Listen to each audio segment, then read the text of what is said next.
Exactly at 3:12 a.m., my whole property was ablaze with light like a fugitive manhunt. It was like a whole SWAT raid. Floodlights slicing through the blackness, sirens shrieking, and the low rumble of police cruisers speeding down my gravel driveway.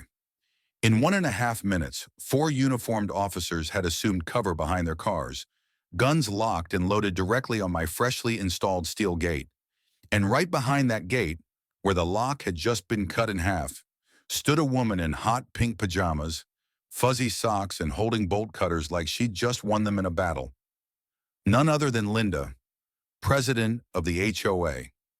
Her face was a mix of shock and defiance, a glow under the red and blue lights like somebody in the middle of settling a score.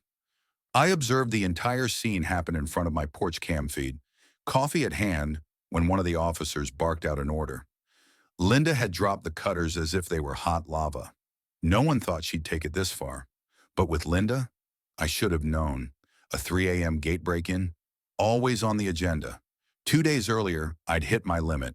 Despite multiple warnings from the county sheriff to stay off my land, Linda insisted that as HOA president, she had a right to inspect any structure she considered suspicious. Her issue? My custom-built privacy gate. She claimed it violated some outdated, half-buried community regulation. Truth was, it just blocked her line of sight into my yard. She hated that. She'd bang twice a week, on the schedule, demanding entry or spewing vague threats. I'd explain, again and again. This was private property, protected by a signed easement. The HOA had no say here, but reason didn't have a chance against Clipboard Crusade. I'm Ethan. I relocated here 6 months ago, escaping the madness of city living after a nasty divorce and 20 years in the corporate meat grinder. Built the house with my old friends and favors assistance. For the gate, I didn't play games. I called Max, my cousin, who owns a tech security business. We did it together. A triple reinforced locking system, a complete surveillance package, and an invisible silent alarm that would instantly alert police if anyone tried to break in. State approved. Sheriff blessed. With Linda's past, absolutely necessary. She arrived less than 10 minutes later, yelling that I was segregating the community, labeling it an eyesore, and citing some open boundary HOA doctrine from the HOA Bible. I explained calmly that she was on easement property, had no authority, and that the gate had full permits. She retaliated by wedging a stick between the bars. I cautioned her because then, deface my property again, and I charge you. The following morning, my mailbox had been forced open, trash can overturned. That was all. I upgraded, installed more cameras, some discreet, others hidden within landscaping, all triggered by motion. My entire driveway was covered, square inch by square inch. I upgraded the lock system too. Any tampering would alert the sheriff's department with GPS tracking, infrared, and video uploads. This was not paranoia. This was self-defense. It all came crashing down that night. Linda would later say she was merely checking for violations, looking for something to report. In her head, that would coerce me into adhering to her idea of suburban perfection. But this wasn't suburbia. This was unincorporated county land. Her HOA badge was worthless. My camera captured it all. 3:10 a.m., Linda, who looked as though she just rolled out of bed, creeping along in oversized bolt cutters. She hunched down, clipped the lock, and when the final shard struck the gravel, the system kicked in. Gate buzzed, lights blazed, and the sheriff's office was pinged in less than 3 seconds. She hadn't even crossed the threshold when 2 patrol cars rerouted and arrived on site. Linda raised her hands, more confused than scared, yelling, "This is a misunderstanding. I'm the HOA president." One officer called it in. The other demanded she drop the cutters. She hesitated. Bad move. He moved in, disarmed her, and cuffed her on the spot.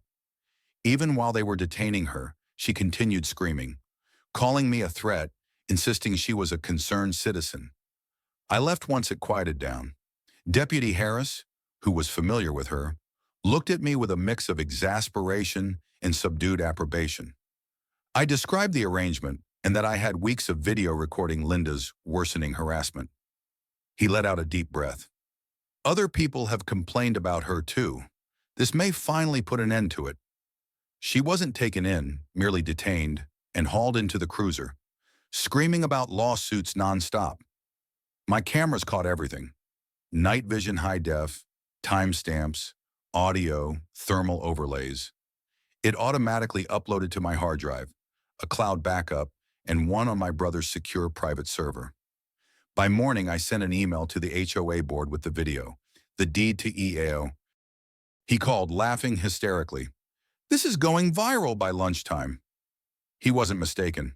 By lunchtime, the video entitled, "HOA President Caught Cutting Gate at 3 a.m. Cops Respond Like It's a Heist," had gone viral. Excoriating comments came in, ridiculing Linda's sense of entitlement. One said, "She risked jail to inspect his lawn height." Iconic. Though released from custody, she wasn't released from consequences.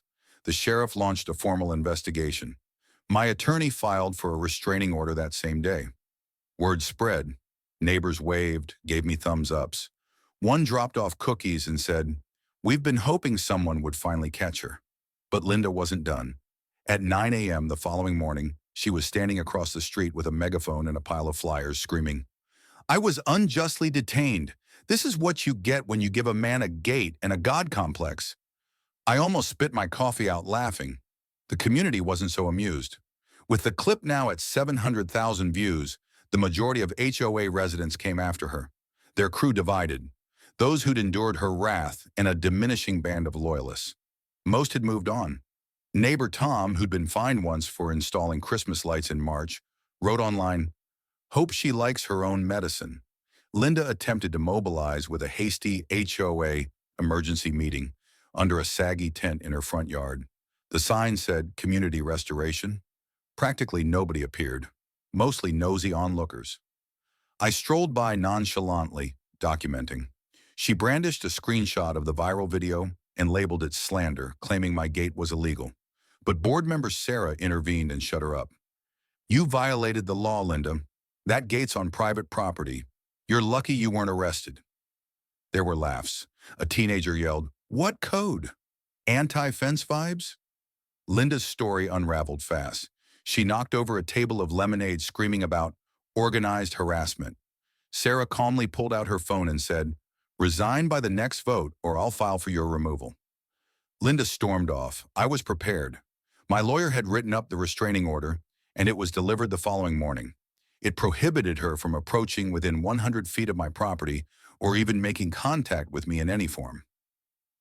Her revenge, a frantic car video, a social media tirade, and a flyer campaign accusing me of being a tech tyrant, eroding neighborhood cohesion.